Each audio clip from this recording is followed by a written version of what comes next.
Tus vecinos igual no saben que esto se debe a ti, a tu iniciativa personal. Aprendre. És una gran sort ser alcaldessa d'aquest poble, en un poble perquè en un poble en el que podem dir que contem amb ciutadans compromesos en afán de superació.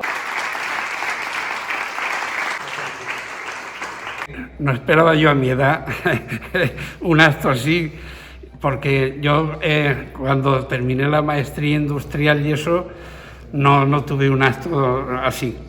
Todo el que tengo oportunidad de decirle que no lo dude en apuntarse, porque te aporta un montón de conocimientos que no tenías antes.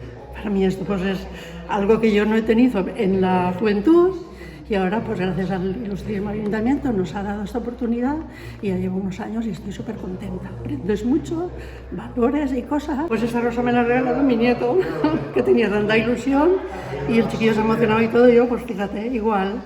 Un beso, Julio, gracias por la rosa. Estoy muy contenta. Me ha gustado todo lo que he tenido alrededor. Nunca lo había hecho y solamente empecé a hacerlo cuando me jubilé. He disfrutado muchísimo, he estado con gente que en su día fueron compañeras mías cuando éramos pequeñas. Porque yo he sido peluquera y fíjate, estaba olvidada de un montón de cosas. Y todo esto pues siempre aprende. Ánimo a la gente que se apunta a todas estas cosas porque es muy importante, siempre aprendemos, además para la memoria, para todo. Ha parecido maravilloso todo lo que he podido ir aprendiendo después de la jubilación.